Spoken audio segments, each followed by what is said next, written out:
Alright y'all, welcome to another super short video that covers kind of a tiny concept that we went over, but it is relevant to quadratic functions and it's worthy of a discussion, and that is the discriminant. Now, if y'all remember, this was a super tiny formula that looked like b squared minus 4ac. And if you made the connection, you realize that this is actually just the insides of your quadratic formula. Negative b plus or minus the square root of b squared minus 4ac all over 2a. Notice how the discriminant is just the inside of that quadratic formula. That is not by accident, and that's actually quite meaningful if we think about it, and I'm going to try to put that into perspective. So whenever you see somebody actually ask you, just randomly on the street, right, describe the type and number of solutions for the following quadratic function. And I'm just going to give you a random one. So let's say we describe something like this, right? And I tell you, well, obviously, you know that this is a quadratic function, right? And I tell you, well, describe the type and number of solutions. Remember, solutions, zeros, roots, and x-intercepts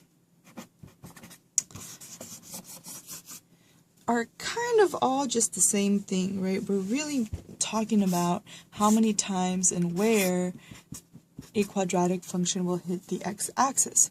So if I tell you what are the type and number of solutions, that's what I'm asking. What do the x-intercepts look like? So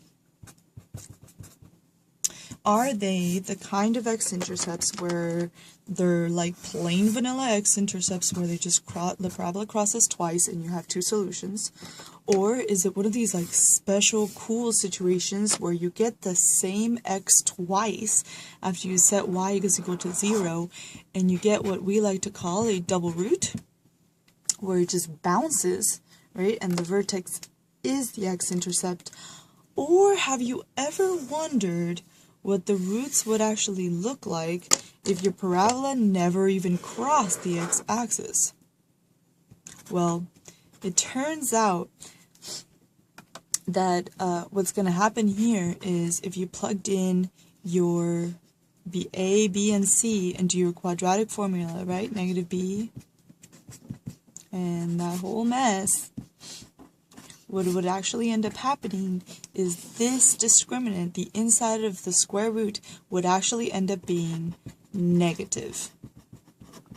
Now, up until now, you've probably been told that you can't have a negative inside of a square root, and that is true for real numbers, but we're actually going to start a lesson on complex numbers pretty soon.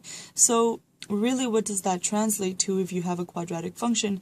That is, if you have a negative inside of the square root, that means you actually had a parabola that never even crossed the x-axis.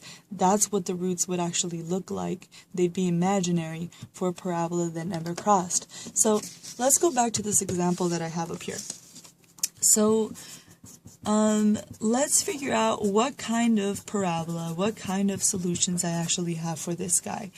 Now, please don't actually try to waste your time and find the solutions. What you could do is just look at the inside of the square root and tell me, is it going to be positive, 0, or negative? So if it's positive, that means you have two plain vanilla solutions, right? That means the parabola crossed twice, and that is called a situation where you have two real solutions. If this little d right here is negative, that means that, again, you never crossed. So you're going to say you have two complex solutions. So this is, remember our set theory that we did at the beginning of the year for each of these symbols representing a set of numbers, right? But what happens if d is like flat out just equal to 0? Well, that was the really fun situation where the parabola only crossed once. So let's figure out what kind of solutions this guy has. Well, b here is negative 3. I'm going to square it. I have 4a, c is 5, That means I have 9 minus, this is 10, so 40, and that means I have here negative 31. Hey, what kind of roots is this guy going to have? Well, that is a negative number, sir. So that means I'm going to have 2 complex solutions. That's where you can stop. Please, you don't have to actually worry about the negative numbers inside of the square root yet. You don't have to actually find the complex solutions. We will do that next unit. But for now, if I ask you what are the type and number of solutions to some parabola that follows this equation, all you have to do is plug it into D and you're good.